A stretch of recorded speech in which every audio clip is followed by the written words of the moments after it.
How do we know when we're spending too much time together? I think we just know. And I think we crossed that threshold a while ago. You know, my favorite part of this week was spending 3 uninterrupted hours with you in a car on the way back. Well, no from hour Raleigh. with you is uninterrupted. I felt like we didn't stop talking the whole time. By we, I don't think that plenty of people can accuse me of talking too much. I don't think you're one of them. episode 6. I've already lost count. Yeah, 6. Yeah. You know what's great? People might notice. Well, we went. Where are they? 4 episodes look the same, high production. 5th episode back to 2020 COVID 2017. And then Zoom now wasn't a thing in 2017. episode Not a 6. thing we were using. We were just in our new office trying to get the internet installed with the game plan of doing the pod there. Power wasn't on, so changed the plans, and then magically we drop into our old friends over here at Tabris Coworking. Literally the same building. Walked in, haven't been in here in a while, and boom, go brand new state-of-the-art podcast the studio. GM down here. He's like, "Oh, hey, what are you doing?" And I was like, "Do you guys still have that podcast studio?" And he's like, got that look on his face. It's better than ever. And then we walk in here, and this place is called Just Press Record. That's a new partnership studio inside Tabris. Which is literally what you Coworking. did. You just pressed record. And literally, and now we're recording. I took this mouse and I clicked record. We did not, as someone who does all this prep work, including when production is all here, we did was adjust the microphones. Adjust the microphones. So all I know is I'm going to be looking closer at the Tabris co-working partnership with Just Press Record, because it literally saved me countless hours of figuring things out today. And now here we are, episode 6. So we might continue moving around a little bit. We might be back here. We might be in our new office at some point. Hopefully we won't be doing the Zoom style podcast again, but today was a favor. And this is something that anyone in Charlotte can look at, a membership and Tabris and a membership in this partnership studio. I feel like if we come back again, I'll have to bring a fan. Well, a fan, no. I think might have to bring some money and give them, because this is not not a free service. Not a free service, but it's super easy. Anyway, here we go. Episode 6. So news. It's Thursday, and we are about 48 hours removed from the primary election. Yeah. Which is what we're going to spend most of the time today talking about. But before we get there, which a primary election, I should add that 48 hours removed from it is still not over.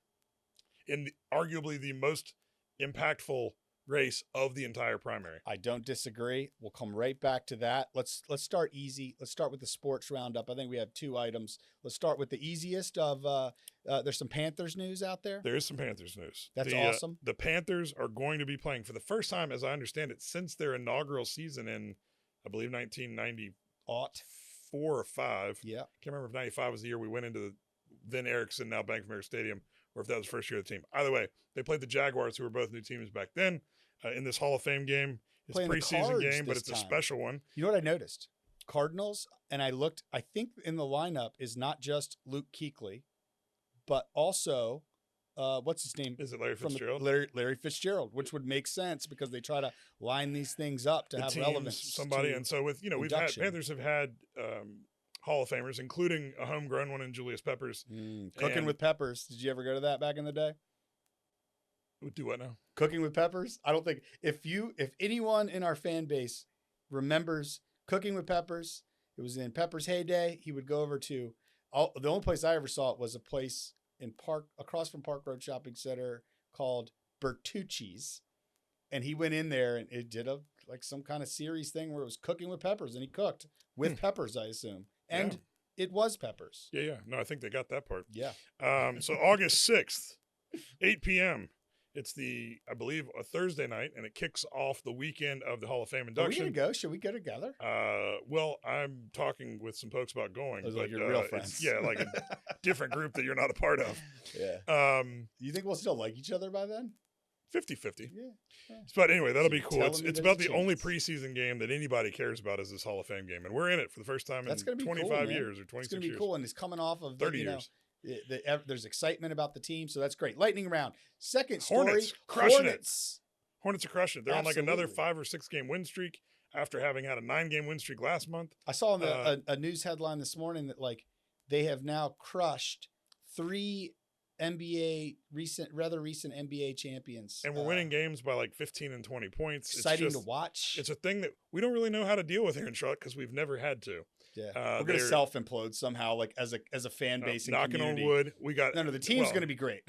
Well, we don't know how to handle winning. So long as we can stay healthy. But brought in Kobe White, former Carolina Tar Heel, and he's crushing it now. He was player game last night, I believe, against the Celtics, and we are squarely in the play-in right now and rocketing towards a real playoff bid. Dude, I am just hoping so much for a Pistons, Hornets series. As a reminder, Tariq was in the building. I was in that and fight. Maybe one of the causes of the Hornets Pistons fight a couple weeks ago.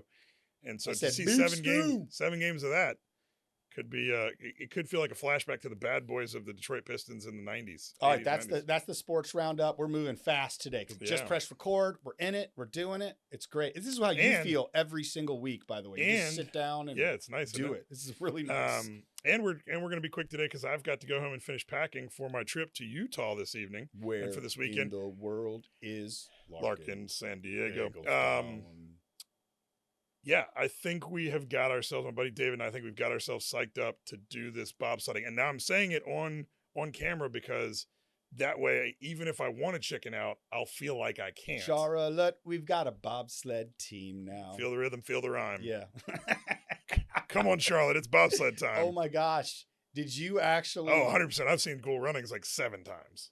Well, maybe you should have seen it maybe twice and then watch use that extra movies. time to watch other movies. Nope. All right, so that's going to be cool. I think you're going to chicken out. No, you won't actually. Well, now that I've said it, I think that I'll hold myself to it. Accountability. I did talk to someone to see if this, because someone was like, well, maybe Colin Jost was like hamming it up in this video, acting scared. I talked to someone who did this in Park City, same place that we would do it. And they were like, oh yeah, no, it's legitimately terrifying, but I'm glad I did it. So we'll see. 1 minute of terror, but a lifetime of pride and fond memories. That's how former city attorney Bob Hageman described being a city attorney, I think.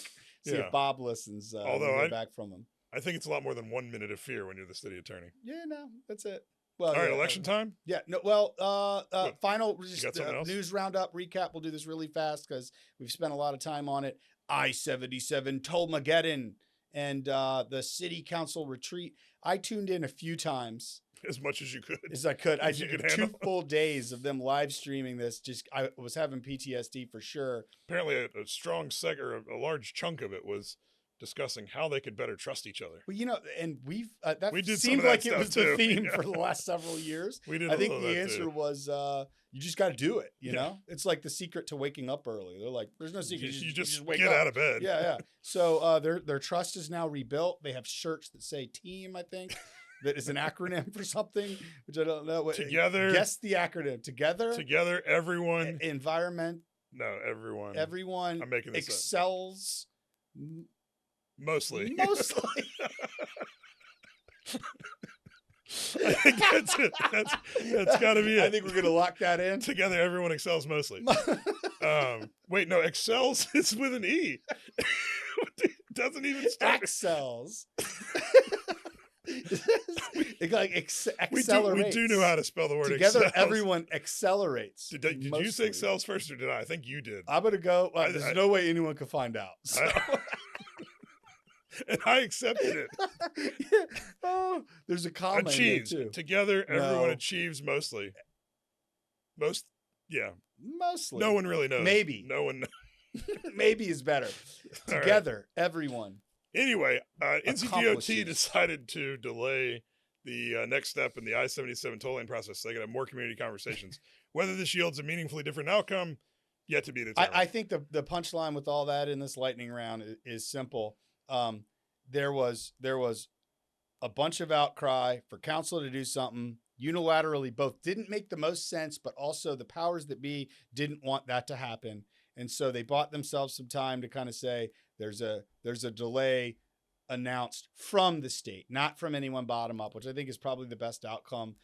Now it just is a question of like what happens. And by the state doing it, I think the more important piece there is there's been a lot of questions about what authority the city or the CRTPO or the new transit authority, what authority any of them would have to actually make these kind of decisions. And none is the short answer to that. Potentially.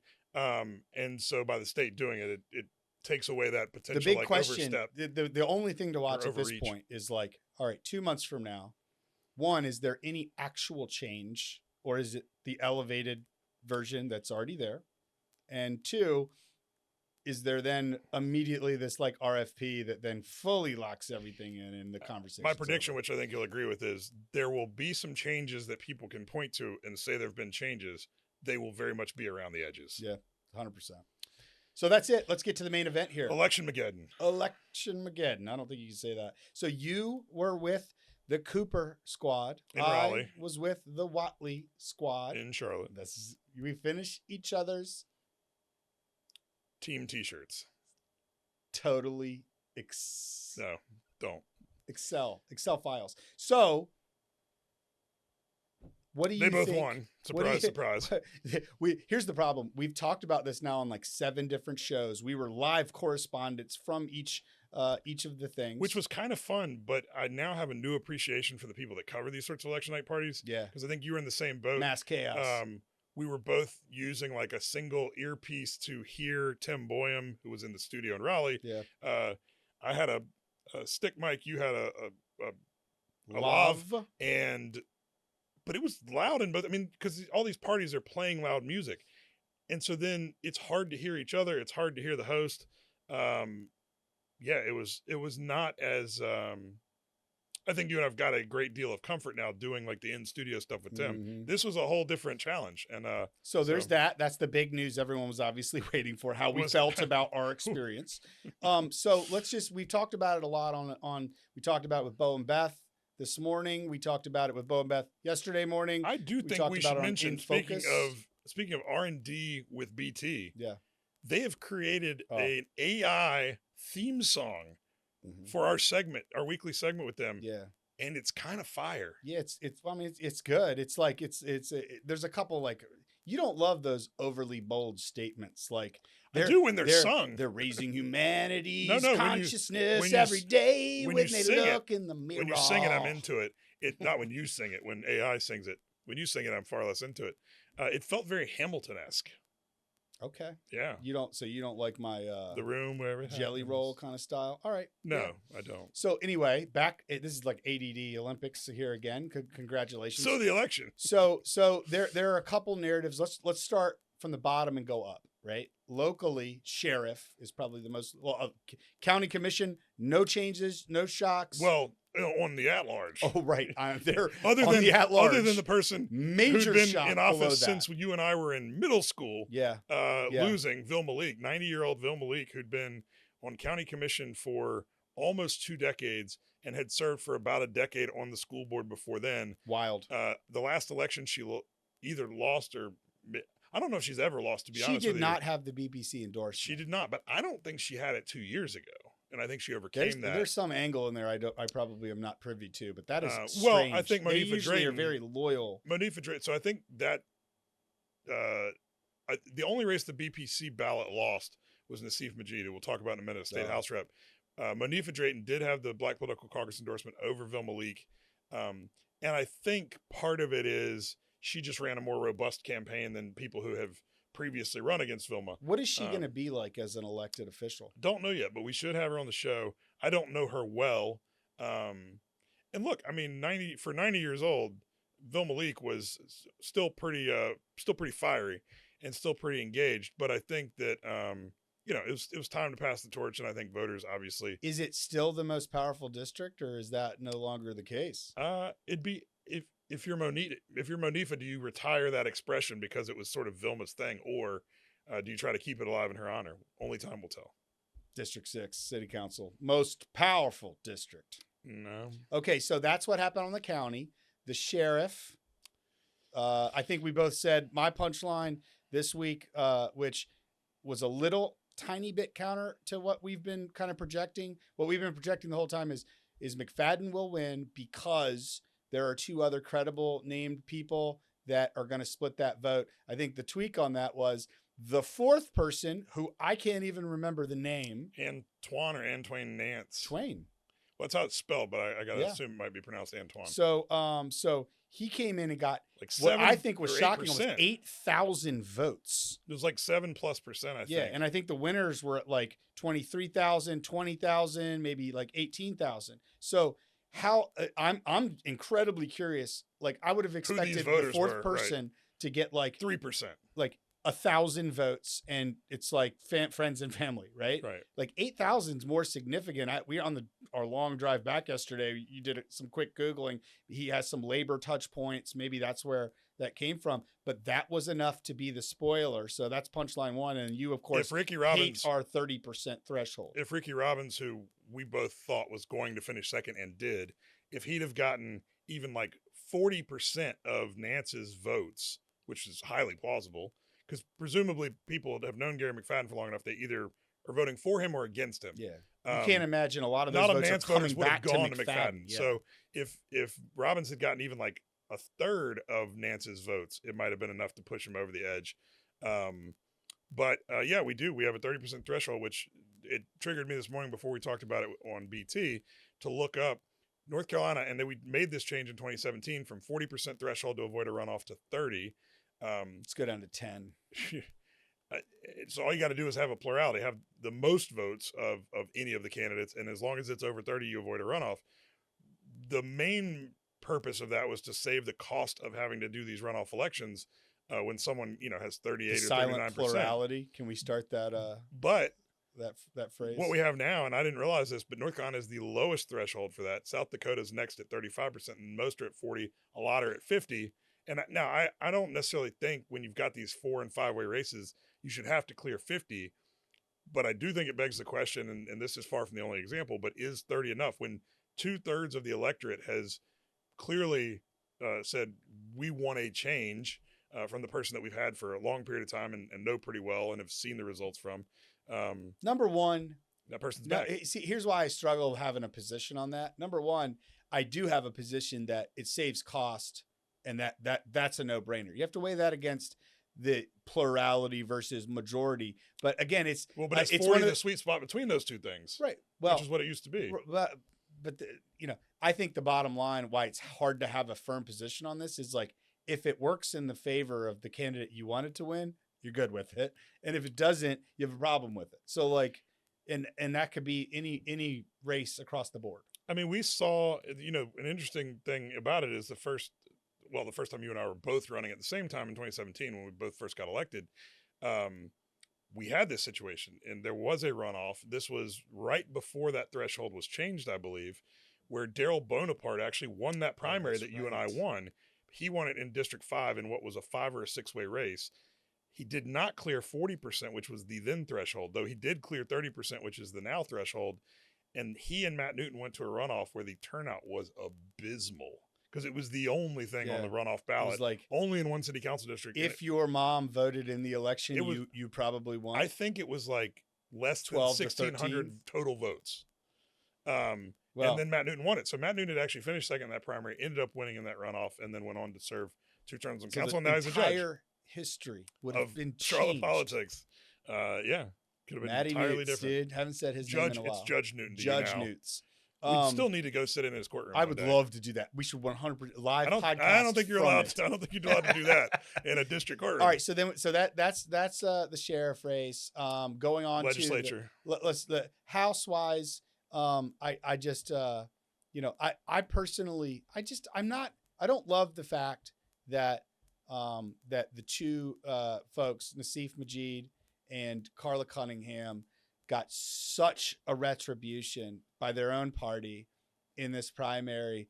And I think you kind of could have seen it maybe coming with Carla, who was a little more outspoken and who didn't have the BBC endorsement, versus Nassif, who's kind of the opposite of those two. Both of them got pretty handily trounced. But I know you feel differently, but like as someone who frequented Raleigh, like those are the kinds of people who had more relevance up there. And they, while they helped override some vetoes and do some things like that, they also brought things back to their districts. And it's just almost like this new world of bipartisanship. And, you and I talk about this stuff a lot, but like it's like, unless you kind of follow the party lines, you're going to get retaliation, in a primary. If the I don't love compromises it. you're making across the aisle are yielding results that are meaningful for your district, it's then incumbent on you when running for reelection to point those things out to people. And I don't know, now neither of us live in either of those two districts. We weren't getting mailers for them. Maybe these things were happening, but I didn't hear, and we pay pretty close attention, I didn't hear them going, hey, here's what that meant for my district. I got this sort of a, carve out in the budget But for a us project being that we out, really to your needed. point, out of the scope of getting that kind of stuff, like I feel like the news coverage would have touched on it some and said, Cunningham or Majid's defense is that this led to this project that happened in their district that wouldn't have otherwise or whatever. I mean, if you're going to make those sort of horse trades, you got to tout the thing that you got in return if people are mad about the votes that you took. And again, I did expect Representative Cunningham to lose because not just of the votes she had taken, but the somewhat inflammatory speech she made and later apologized for about immigration. Majid does not have that sort of a polarizing personality in terms of what we hear from voters in Mecklenburg County. He's served on the city council a long time ago. He served in the House for a while. I think he, as you said, he's a very different candidate than Cunningham. They're both people we know. They're both people we get along with well enough. I just think it was surprising to me, the margin. I thought Cunningham would lose. I thought Majid would hang on and win. Both the people who beat them are people that I know and people that I like, Rodney Sadler and Valeria Levy. Though Valeria Levy's notoriety is more tied up in the sort of Democratic Party apparatus, and I wasn't sure how much that would translate to the broader electorate, but it obviously did because I think they both won at sort of a 2-1 margin. And then we saw a couple other races similar to how you outlined the two here in Mecklenburg, where there were sort of Democrats that were more willing to cross the aisle and override vetoes with Republicans versus ones who weren't. And again, the same kind of dynamic there with the more unwilling to partner with the Republicans type candidate was prevailed and did so pretty convincingly. So overall, I think the punchline across the board was, I think it was 7 or 8 incumbents were knocked out across the state from a legislator perspective, which is all are a little different and nuanced, but that's interesting. And you've said, correct me if I'm wrong, but you've said kind of generally, barring seismic changes, you expect there to be tailwinds for Democrats going into the fall. Now what you've got is, let's say that Democrats pick up a couple of seats in either chamber, and you've lost a couple of the Democrats who were willing to cross the aisle on the veto overrides. Veto overrides might be entirely off the table for the next 2 years after this fall. I think that could be very, very likely. I don't think Democrats are flipping either chamber, but I don't think either chamber is going to be able to override a veto. No, and I mean, but so let's now parlay that of a shift into what is the seismic shift potentially. And again, I like, this is Thursday, and we are still very much not in the end state of who won the Phil Berger Sam Page state Senate seat, but in Rockingham and Guilford at this counties. moment, we're at 2 votes separate, and Sam Page has declared victory. And I did think that was pretty rich. I mean, if I was doing that, I would 100% declare victory. I don't love it. I don't love it because you wouldn't declare victory on. I'm not saying I don't understand why he did it. I'm saying that I know why Berger did what he did. Oh, 100%. You want to control the narrative as much as you can. I know, but it does feel like a setup for, and I'm not saying that there won't be not nefarious meddling, but there's going to be a lot of pressure. And there's going to be a lot of, unfortunately, I think what we saw with Allison Riggs' race and Jefferson Griffin for our state Supreme Court seat that was contested for so long. I don't love the idea when it's 2 votes, there's going to have to be a recount. You've got to count provisional ballots and military mail-in ballots and things like that. So you're a favor of coming out and saying, I didn't win. No, I think you come out and you say, we're certainly glad to be in the lead. Yeah. And we believe when all the votes are counted, we will be victorious. But we do want to respect the process because we know we've got overseas military members that have voted in this and they need to be counted. We know we've got provisional ballots and those need to be adjudicated. I think you can say we're the front runner. We expect to win, but we respect the process. So the why, I mean, literally what I think is in the possibly the history of North Carolina, you hate when I do this. Stop shaking your head. In the world, in the history of North Carolina, and possibly ever in state elections or interplanetary elections, the whole universe that would has apply never as well. seen anything like this. But like to spend over $10 million, bonkers, and be 100 times more money than 100 times more than your opponent, to be the most powerful man in state politics for 2 decades. And then to be separated by 2 votes. Got to be a little demoralizing. Well, no, it's just, I mean, it's just so wild. It's so wild. And so now where we're sitting today, as we look at the process, there's 189 outstanding provisionals in there. 137 in Rockingham, 52 in Guilford. So but we don't know that all 52 of those are voters in that. We do now. Okay. We do now. There was like 200 in some, and now this is because more recent part of news. Guilford is in that Senate district, and so but all of when you look at early voting and election day voting, it was almost the opposite for each candidate. Sam Page, who was sheriff of Rockingham, was like 9,000 for him, 6,000 for Berger, and it was kind of the flipped opposite on election day. in the other one. So that seems to theoretically point play into towards Page. Sam Page, but right now I will tell you, do not count Berger out. He is one of the smartest politicians I've ever met. He is very sophisticated, and he is incredibly still well funded. And now the lawyers are coming in, and I think as we head into this weekend, we're going to start to see revised numbers, and the lawyers are going to be over the shoulder to follow the process of every one of those. And then once that is locked in, and let's for argument's sake, can we agree that we hope we don't see a replay of Griffin Riggs? I don't think we will. I say that not completely sure. I hope you're right. Honestly, I'm not sure, but like, it's possible. Oh, it's definitely possible. I mean, if you've already spent $10 million on an election, what's another $1 million for lawyers? And so, like, how we might see that, I guess, as I'm thinking out loud on the fly, is and Berger's got more resources if to they fight came that in fight. and saw that, okay, here's because the state party ain't supporting Sam Page in that fight. So do you remember after that all ended, did all the voter rolls get cleaned up as it related to people? They're working on it. Oh boy, so this is still very much in play.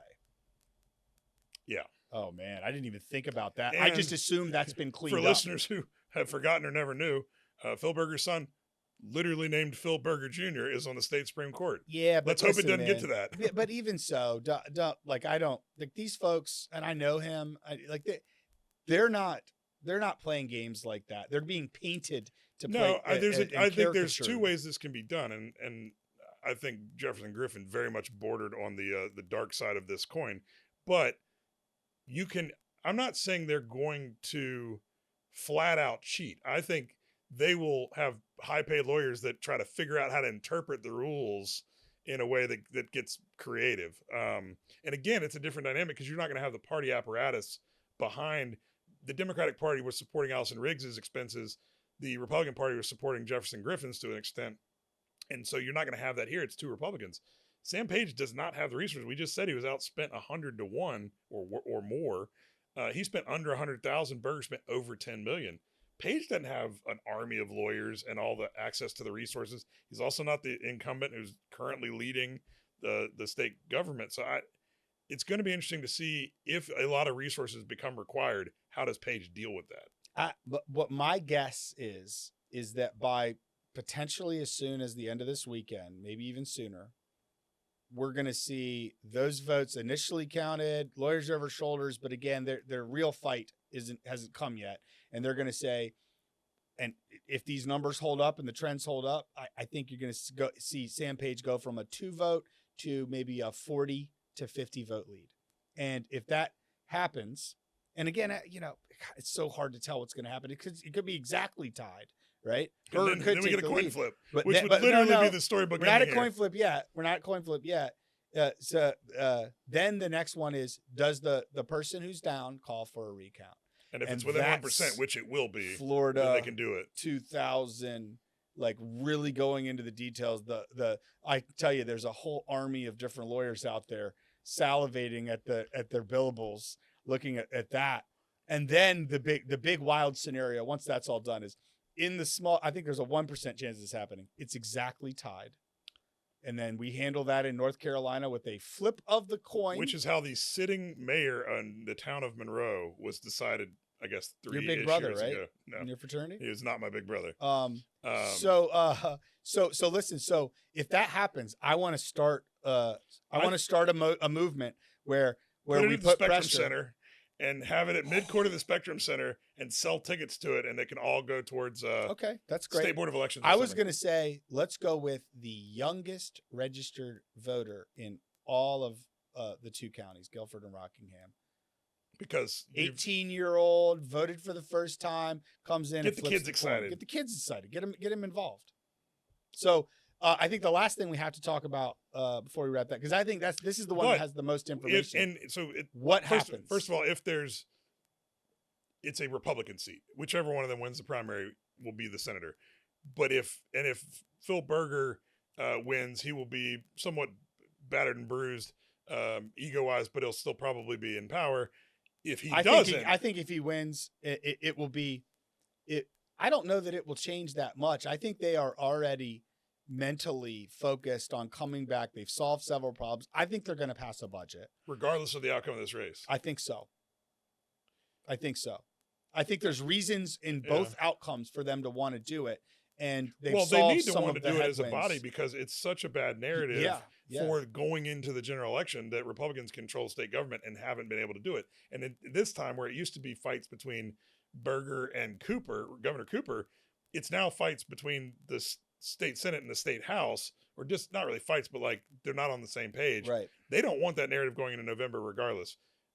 But what I was going to tee you up for is if Sam Page is declared the winner of this race, and whether it's 2 days from now, 2 weeks from now, 2 months from now, the power vacuum left behind is crazy. It's hard to fathom. Well, first thing is if it's 2 or 3 months from now, they're back in session, and this is hanging over Berger's head and everybody's head. It doesn't change the leadership for the short session coming. Right. But Berger's going to be in office until January 1st, regardless. So if it's done and Berger wins, I think this just becomes like a footnote, folklore memory in everyone's mind, and we go back to kind of where we were. And I think Berger kind of solidifies as he made it through.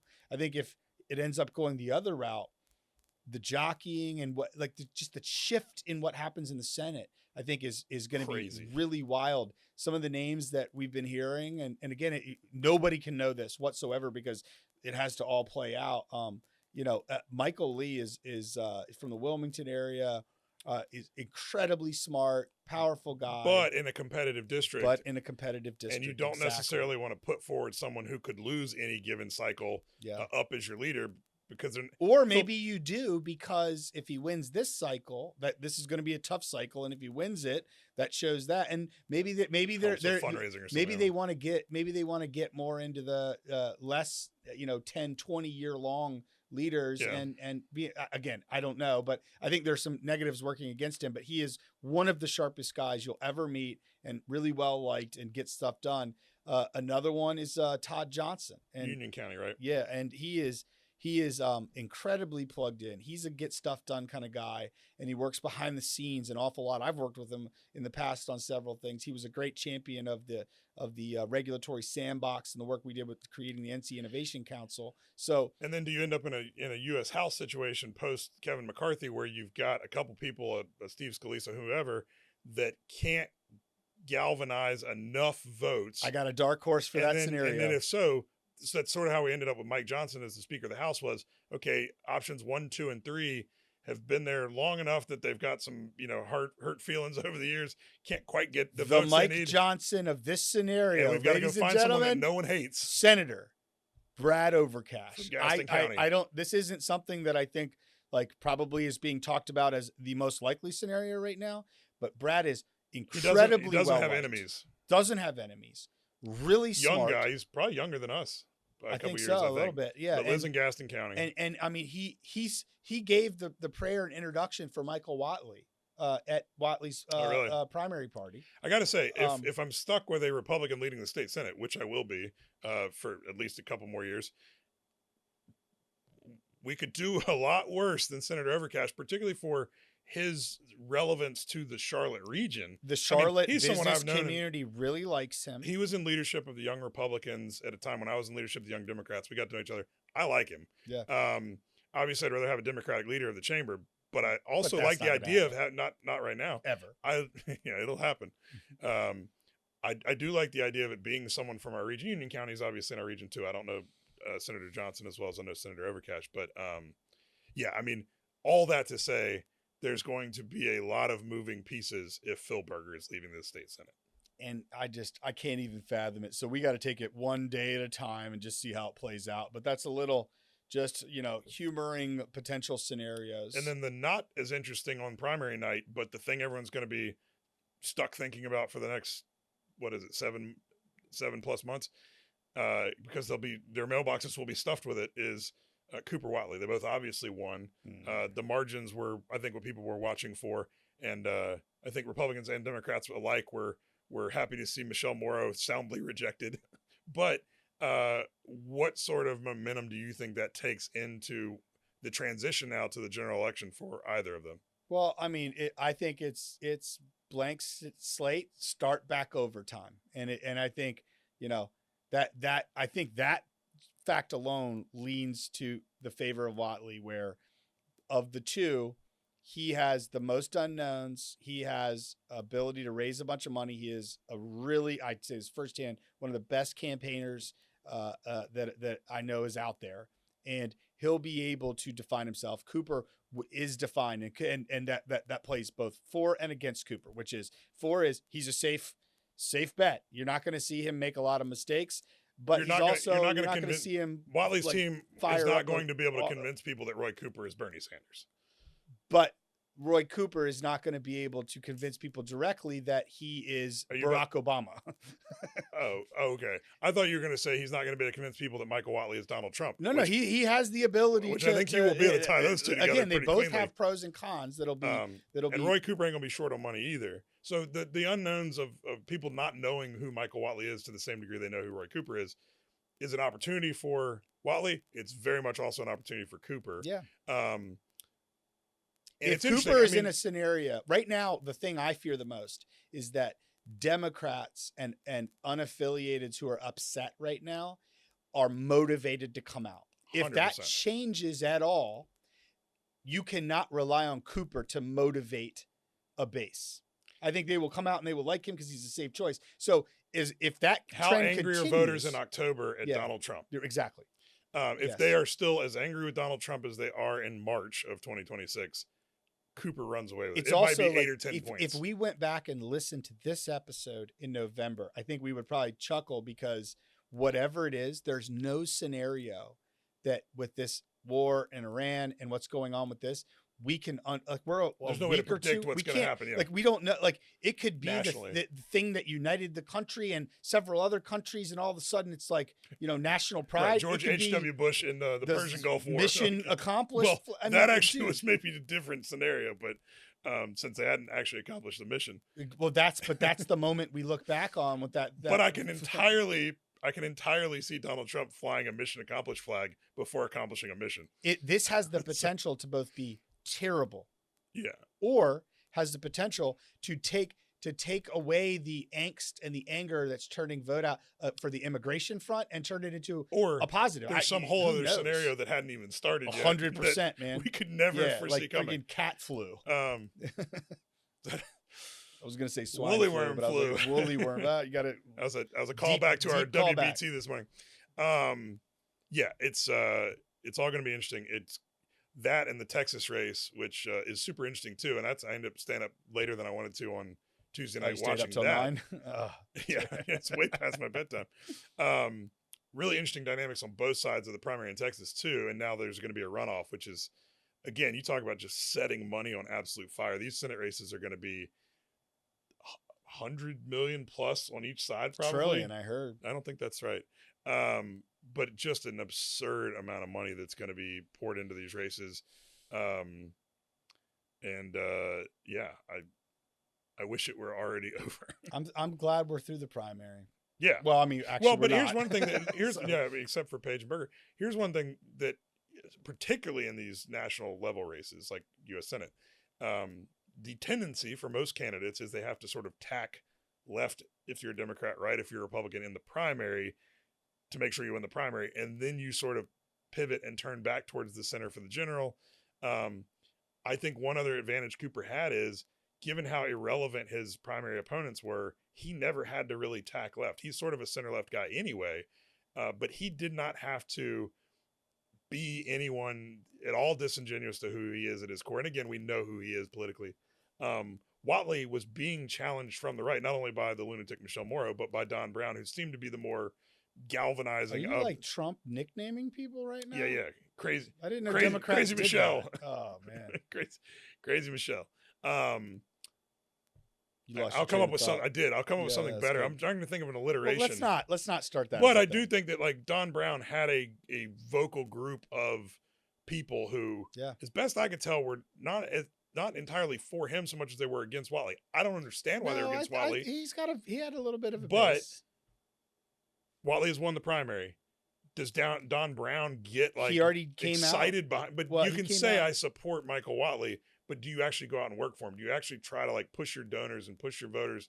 And do those people come home to Michael Whatley, or does he have to keep trying to appease them as if he's more right wing than he is?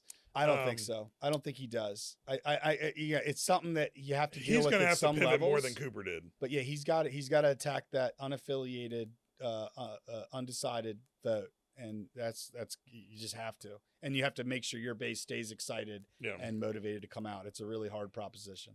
So, well, we actually did that in about the amount of time we intended. That's pretty good. And this again, huge kudos. The fact just that I don't have record. to go edit and do all this stuff, you just press record. That's the name of the company. And it's literally all you have to do. Over here at Taber's Co-working and their partnership in this studio. And now I can just grab this little. But we don't have any instructions. At the end, you just press stop. They just said you just click, just that press should be stop. part of the name. Just press record. And when you're done, just press stop. The whole thing should be the company. And in case that company's looking for a chief marketing officer, they can come straight to you. No brainer. You're like, hear me out on this. So, anyone out there know what we do now? Yeah, we just press stop. No, you just press record. Well, we thank the Just Press Record, Just Press Stop team. And we thank the Taber's co-working environment for making this week's episode so much easier. And it's great. Friends of the pod, and great to know this is here when we're running around like we have to figure out how to record the episode. I'm going to go pack and bobsled tomorrow, and if I don't die on the bobsled track, we will talk to y'all next week. Well, we'll see you then. Don't die, buddy.